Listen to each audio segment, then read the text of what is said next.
So we've got some tragic news coming out of Chicago. A well-respected member of a very notorious gang there has just lost their life. And now after the killing has happened, a lot of people are suggesting that this individual might have had a whole bunch of bodies and a lot of people who wanted him dead.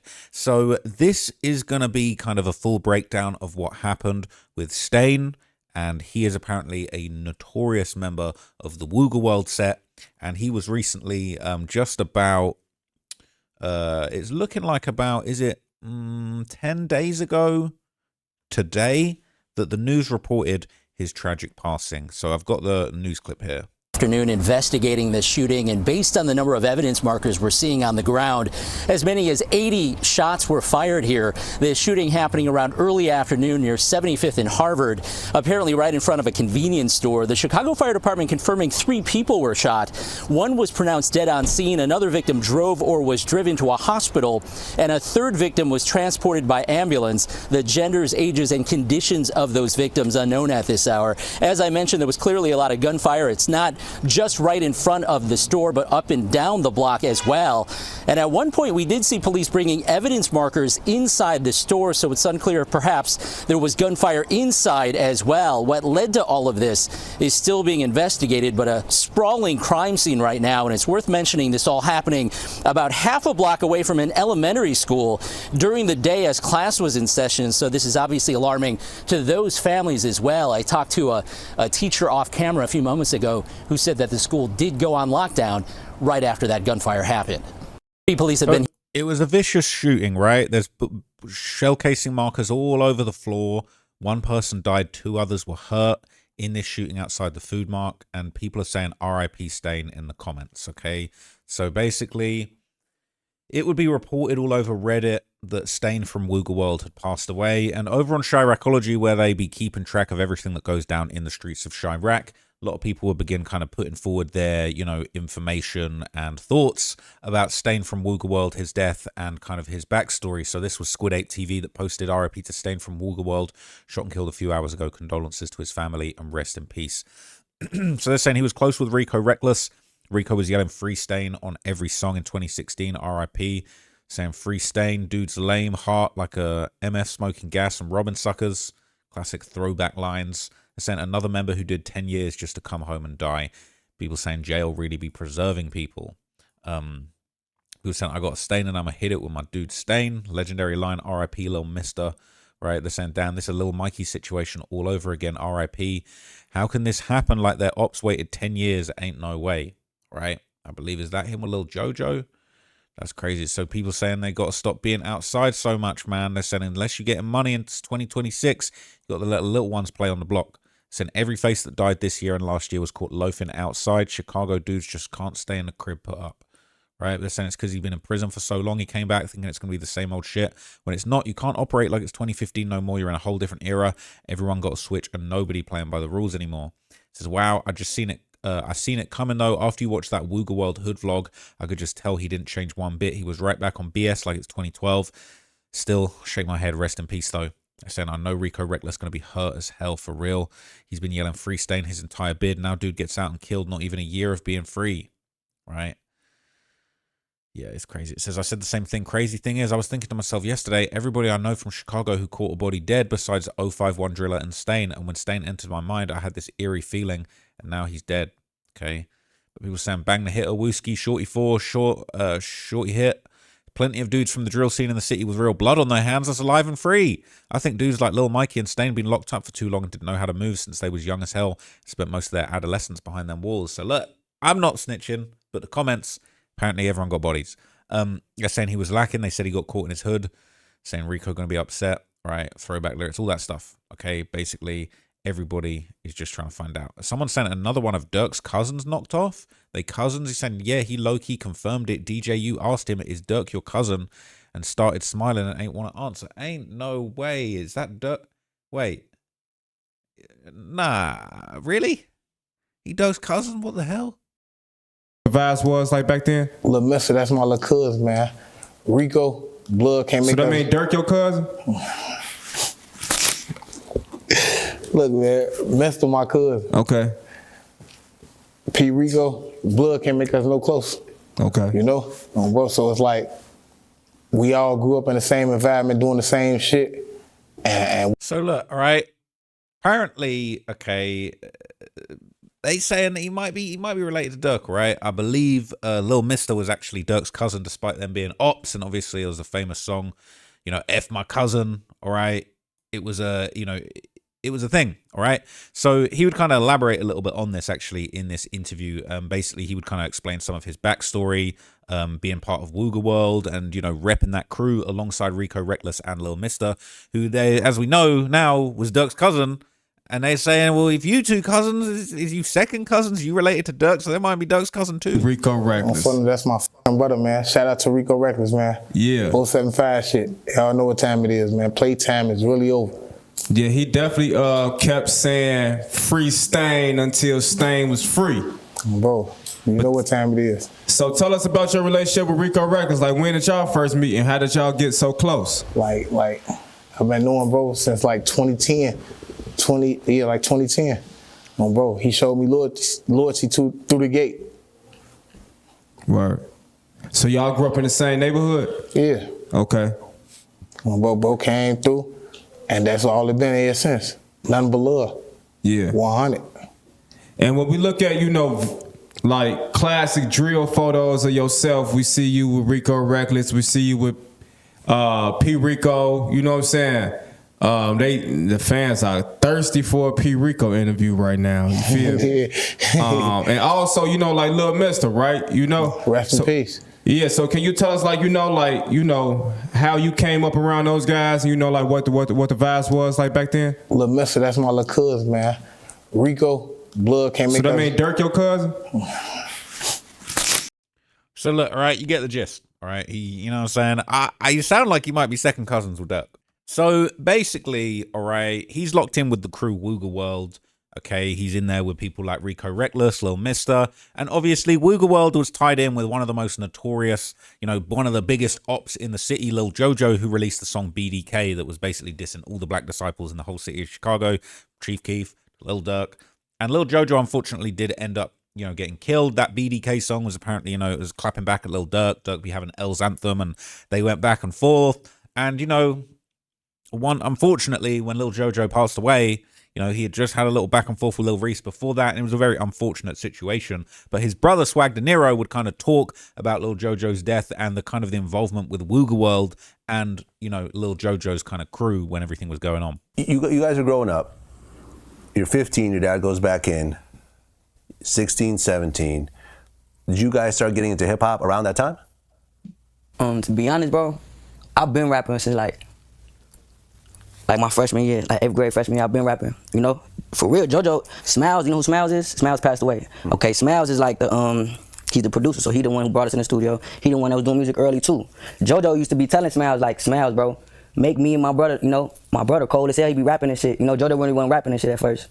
So, for real, we started rapping. To be honest with you, like, this time I'm gonna show you how much this boy was active. He didn't really want to rap until he heard Lil Durk's song, that L's anthem. Cause we heard it on the radio, like we driving, it was me and him. I remember we driving, boom. He said, Brick Squad, we say fuck 'em. Like, this on the radio, fool, you know what I'm saying? You talking about fuck us on the radio. Man, he went crazy, fool, he ain't like that. He said, you heard that, bro?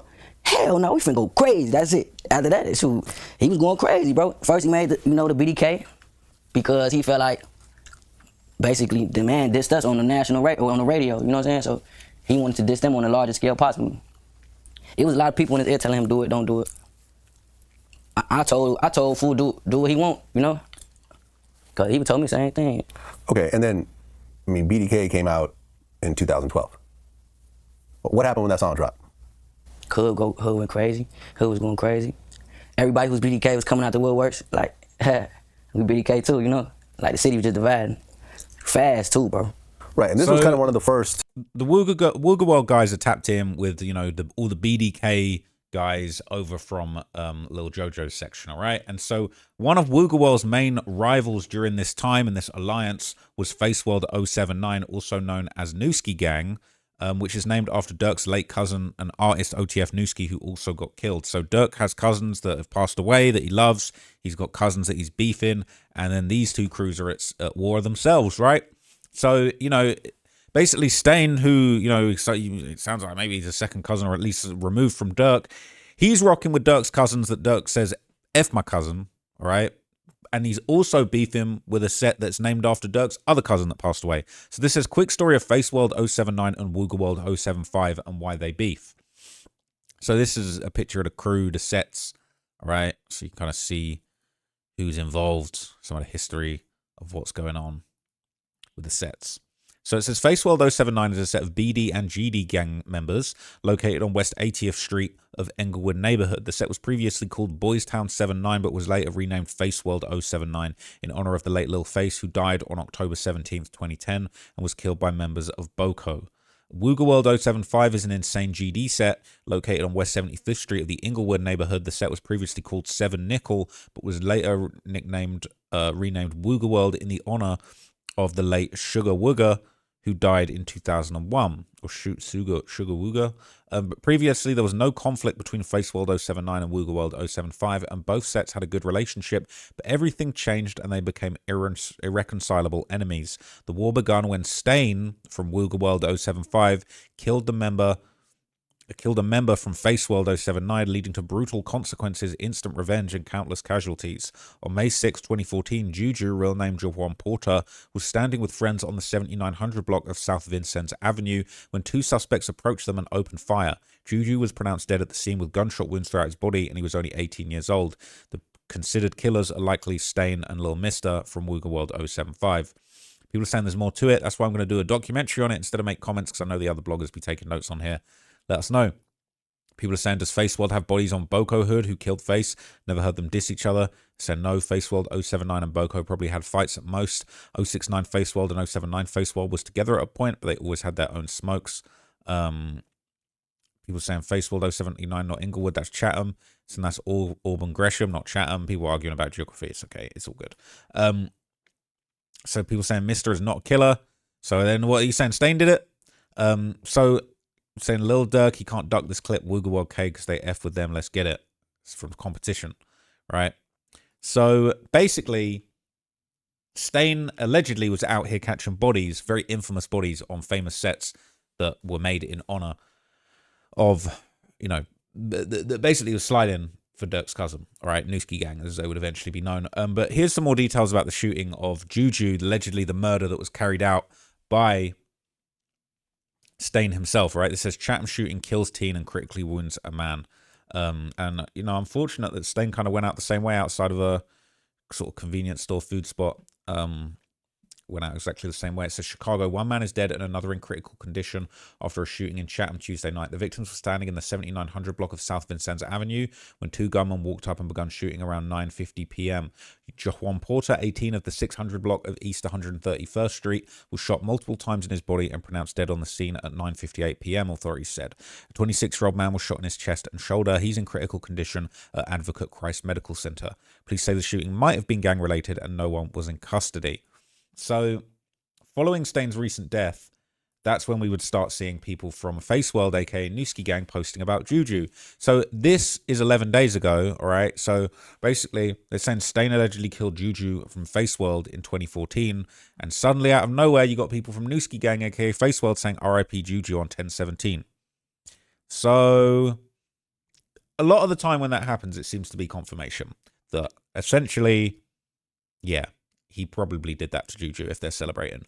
People saying Ju's death turned dudes like Dewey 4 times all the way up. Rest their souls. Crazy he died on May the 6th in 2014. Stain only 2 days later. So saying Stain died on May the 8th, 2026. Saying, is he called Nooski Gang for Durk's cousin or is there another Nooski? Yeah, it's Durk's cousin. How many dudes did he kill? What the F? They're saying he pled guilty for this one. I think he got 15 years for it. It's been known, right? But apparently that's not the only body he had. Apparently he had another body, okay? They're saying he had a second body, and the victim was Dwayne L. Thomas, right? And this apparently put him behind bars in 2015 for around 10 years, and he opened up about this in an interview. But let's talk about, because you did 9 to 10 years straight, right? Yeah. And we could talk about it because you already got convicted of it, but you was charged for shooting somebody in the face? Yeah. Twice. Yeah. Can you break down that story or how much you can say? Shit. I went over there to defuse the situation. I think he like a hero. I went over there to defuse the situation. I'm sure there's some people that disagree with that, but yeah. I'm saying I think he like a hero. I went over there to defuse the situation. Shit got hectic. He should be looked at like a hero, like he did something good. You know what I'm saying? I say for the community, man, right? So right now, I still protect the community. Man. Wait, okay. There was a situation between what, like some of your friends and another group of people? One of my homies and somebody else. Okay. But real shit, I went over there to defuse the situation. Dude had his heat out the whole time, so shit. I'm talking to him, still trying to defuse the situation. He did what he did and shit. I'm still here. So he upped it on you, but then you just managed to have the better shot? When I popped up on him, he already hit it up. But shit, I'm back. And you was facing 107 years? Yeah. And what did they charge you with initially? Murder, 2 attempts to murder, and aggravated high speed or some shit. All right. And so, okay, the shooting happens, and then what? Do you just go back to the crib and just wait for them to come get you eventually? I got put up. I was on the run for like a month. Oh, okay. What was that month like? Hell, shit. Like, motherfucker couldn't even think straight. I ain't gonna lie. Couldn't even think straight, but shit. Like I say, I'm a good adapter. I'm able to adapt to any situation I'm put in. Right. So did you eventually turn yourself in, or you just got caught? No, I got caught. That's how I got high speed. How'd they catch you? Just driving around? Riding. Got on me. I get up out the gym. Shit. I was on the run for like, high speed for like an hour. Put the K9 on him. Tased me up. Took me in shit.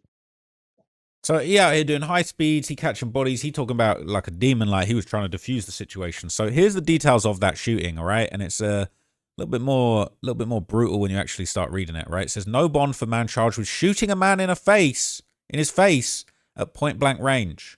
It says in August 19th, in broad daylight, Willie Wheeler shot Dwayne L. Thomas twice in his face as the two argued in front of several witnesses outside a building in the Southside Greater Grand Crossing neighborhood, according to prosecutors. But while an accomplice was taken into custody the next day, Wheeler remained on the lam until Wednesday night when he led police on a chase through the Southside before being captured.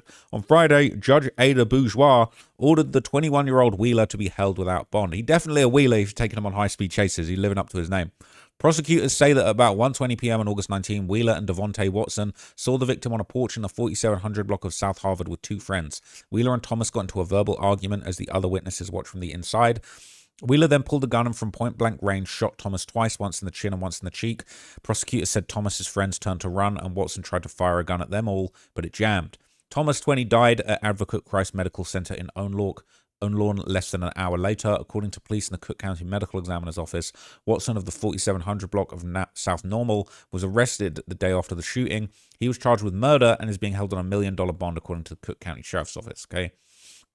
About 9:30 p.m. Wednesday, officers spotted Wheeler in a vehicle at a gas station near 76th and State, and officers approached. He sped away, and a man in the back of the vehicle pointed a weapon at the cops. One of the officers fired towards the vehicle, but no one was hit. That's insane. Wheeler's vehicle ran through several stops before it crashed into a pole in another vehicle in the 9500 block of South Halstead. When both men got out the car and ran, Wheeler was found by a K9 unit hiding in a garage. About an hour later, officers recovered a weapon from the vehicle too. Wheeler of the 7800 block of South Avalon is charged with murder and resisting an officer. He had previous convictions for aggravated unlawful use of a weapon in 2011, possession of a stolen vehicle in 2011, and reckless conduct in 2015. So allegedly he'd caught that first body and then was out here whiling out, catching a second body, getting in high-speed chases. And he would further discuss in some interviews basically what went down with him facing 107 years and him only end up doing 10. So you say originally you was facing like up to like over 100 years? Yeah, 107. Body in 2 attempts. How was you feeling when you was hearing them type of numbers? Yeah. To be honest, I knew through the gate, like, I'm smarter than what I think. So I knew through the gate I wasn't doing no more than 10 years. And that's just on 2nd-degree murder. Did you fight your case with a lawyer or a public defender? Shout out Dave and Donna. Come on, man. Shout out David Gager and Donna Ruturno. Hey, you hear me? This shit cost the house. Look, real shit. 50K. Hey, I say 50K. I love David Dunham more than my bitch. 50K on straight. I love David Dunham more than my bitch. I'm gonna be looking for that too. So he's saying he spent 50K, all right, and his lawyer was so good he ended up only doing 10 years on a straight up murder one, all right. And apparently during his time behind bars, it's ironic, right? Because he's doing his little King Von impression talking about body in 2 attempts. That's the same thing Von said on the Breakfast Club. But during his time behind bars, he was actually getting into fights with King Von. This is Von helping Jump staying in jail back in 2016. Now, look, nobody's going to get seriously injured in the footage I'm about to show you. Okay, I'm going to give you a little trigger warning. We're going to see a couple guys getting physical. This is, just some guys having a fight. No one's going to get seriously hurt. All right. There's no blood, no serious violence. These are guys, just willingly having a little scuffle. All right. So that's a trigger warning. And I'm just showing you this for journalistic integrity. All right. For journalistic and documentary purpose so that we can document history and the relationships of this public figure, all right? Hopefully that's enough for me to not have to blur this. And I'm going to play you the fight now, all right? This is Von apparently helping Jump Stain back in jail in 2016. So I'm pretty sure we're going to see, is that Von there? That's looking like Von there. And then they start swinging on each other over here. Von's kind of like edging over there, ready to get himself involved. They're having a little scuffle. And then Von gets involved too. And then someone snakes Von.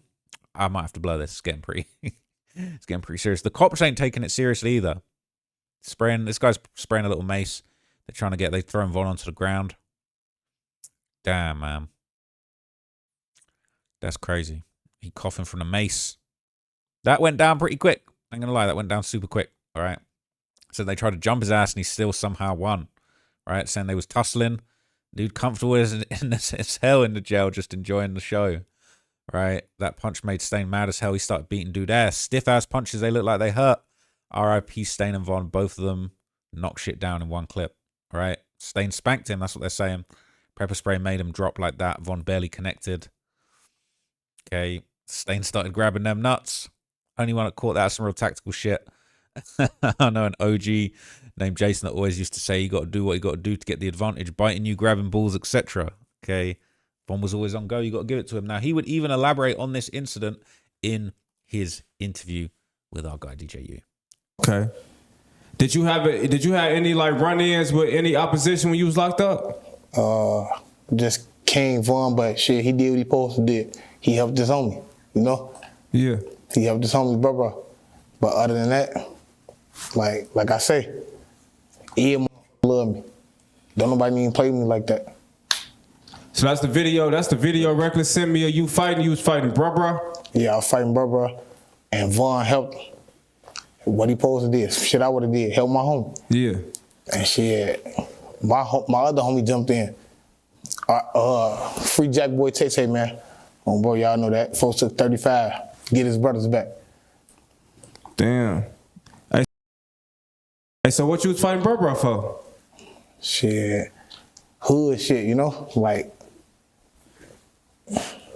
a lot of shit I don't even want to elaborate on, but right. like is bro as crazy as people tell us he is? That ain't that bro y'all thinking about. Okay. That ain't Kenyatta. Okay. So that ain't who y'all thinking about. Right. So look, he was getting in all type of scuffles backstage, right? Backstage, behind the wall. No, not backstage, right? Back behind them bars. But anyway. Okay, this basically is what happened. So he ended up going to jail. He's fighting this case. He's fighting King Von in jail. He's fighting all type of shit, all right, for 10 years, 9 years straight. He eventually gets back out in November of 2024. And basically, he came back allegedly straight on the same bullshit after 9 years. He tells it on a couch, you got to put him on a curb, all right? So this was going viral. Jumping in the chain, this nigga, we gonna jump y'all gate. On front of gate jumping in the chain, this shit for real. We might jump you for your bitch. We might jump you for your camera. We might jump you for your money. We might jump you for your work. We jumping everything on front of you. Ain't fucking with us on front of your ass ain't at the table eating with us. Your ass on the menu. On front of Grace. Shout out to the all. There's a lot of shit on that menu. Look, it's a lot of shit on that menu. On front of make us put something else on that menu. We finna eat a lot. Make us put something else on that menu. Tell Bump Drop Dinner Time. We finna eat a lot. We finna eat a lot. On front of Grace. Free little flat. On front of Grace. 330 free chase on front of. Reneged on us, bro. Hey, look, you reneged on us on front of Gray on the couch. We might put your ass on the porch or on the curb. It depends on how fun to pull it. We need the porch, so we might put you on the curb. But we ain't even playing. Look, playtime over. We weren't even playing in the first place on front of Gray. So, unfortunately, that's not what I wanted to show. Unfortunately, he came back on bullshit, and he unfortunately found exactly what he was looking for. And says, MFs don't want to learn. He another kiddo, Lil Mikey. Ewall should have put him on the reggae wave. So basically, people are saying, mind you, these dudes are grown as hell. They're not shorties. So sometimes when guys go to jail, whatever age they go in, they come back out at that age. A lot of times people get out on some grown man new shit. Look at Tay and Ewol, total opposite, right? So he came back on BS. Grown as hell thinking this type of shit cool is a different type of delusional. A 9 to 5 is not sucker shit. I don't know why MFs feel like they got more to prove after serving their time. It says Stain doing nothing productive by doing this shit. I get that he has pride after lots of losses, but he could be chilling in Cali with Reckless getting to the money. Ewald changed, you can see. That's why I respect him more. Bro got out the way, started his own Afro beat wave, trying to blow up internationally. Okay. People saying, what's the smoke? We're on a couch. Why so many people disliking him? They talk about a cursed couch. MFs blame everything but the parents. And they're not talking about on a couch. They're talking to the not talking about a couch, they're talking about on a couch TV. They said he reneged on him, which means he was probably going to go there to film him, but told him never mind. All right. So they're saying, why y'all be thinking jail? Rehabilitate dudes. He was probably in there on time in the whole 9 years having his way. Some dudes just live that thug life. Or live that life. All right. Hope you know this ain't 2012 no more. They're about to put his old ass in a blender. Okay. Saying this dude's stupid. He 30-something standing on that block with shorties. He needs to go get a warehouse job or something. That street shit only leading you 2 places. So people knew exactly what was happening. They said he was institutionalized. He looks old. And unfortunately, yeah, 2 years later, less than 2 years later, he would unfortunately be dead. Okay. And they're saying there was 50 shell casings on the scene. Okay. I don't know if that's because he shot back. I don't know if multiple people were shooting. He was the only person to lose his life, and it was very, very serious, okay? All these evidence markers littering in the street. It was a huge shootout out front of the store. They're saying he probably got hit with a switch or a button. From the news coverage, they're saying rifle casings were on the ground too, multiple shooters and different caliber guns. Apparently it's the same store Marty got killed at, and Lil Mister and Rico's fight video. Lil Mister got killed down the street, okay? Listen, I drive past here to get to the crib. Shit, too damn close to home. Hella shell casings. Same location in the Live with Barber interview. Wonder if Face World 079s did it. Them dudes be spinning there like crazy. Okay, saying what did he do to make them that bad? Having multiple bodies tends to do that. I've seen people post like 4 of their homies. So following Stain's death, one of the people that has kind of been trolling a lot online was a former ally of Wooga World, Tay City. Okay, so basically they're saying this is people from Tay City and RRG trolling Stain from Wooga World. This is Lil Twan. Said, at Boss Dilly, I need a 14th of that Stain. Get up. Lil Twan posted, Shorty got his shit busted out here, moving like we're still in 2015 and shit. Crying face emoji. So there's a reef off the one. Beautiful day in the neighborhood. He laughing and crying, laughing, clapping emoji, saying, long live Ping Ping, stupid. Long live Ping, baby boy. So could this be another person passed away at the hands of Stain? Sort of other people just posting it with the smoking and the laughing emojis. What's that? Lil E071. Lil Romo posting a laughing face emoji. Just Tay City Tiger doing an out of breath, crying and a clapping emoji. People saying time to roll up. This is Lil Twan with the laughing emoji. And like it said, long live Ping. So they're saying basically admitted that Wooga World got Ping too. Yup. So when I got the news that he was killed, the first thing I thought about was Tay City because he did his recent interview dissing Tay City. People saying Boys Town when Stain just died. R.I.P. Stain. Prayers to Wooga World and Stain's family. They're saying, what is RRG? Rack Racer Gang, TJ Gang on 85th and Parnell. They're saying, who's Ping? It was a Love Tay City member who got shot and killed earlier this year. So they're allegedly, Stain was out here catching bodies as recently as this year. Who sent some big goofies at Ephemal. We all kind of knew Stain since he was a kid around here. We shouldn't allow that foul stuff. People saying, bro, what? He shot someone in the face. It don't change because he got older. I imagine if he really did, since somebody wanted him bad enough to hit him 24 times. So is what it is, man. All right. A very unfortunate situation. Another Chicago legend has passed away. We lost a lot of big names over the last few years. You know, THF Bezu, I think, was a really, really sad loss as far as the Chicago scene goes, and someone that was really legendary. He had a big street history, but he also had made some great music, and he had done a lot of things as part of OTF with Lil Durk. So rest in peace to Stain, man. You know, I don't know how much peace he will be getting if he really got a bunch of bodies like they say, but, you know what I'm saying, my condolences to just everybody involved in the situation who knew him.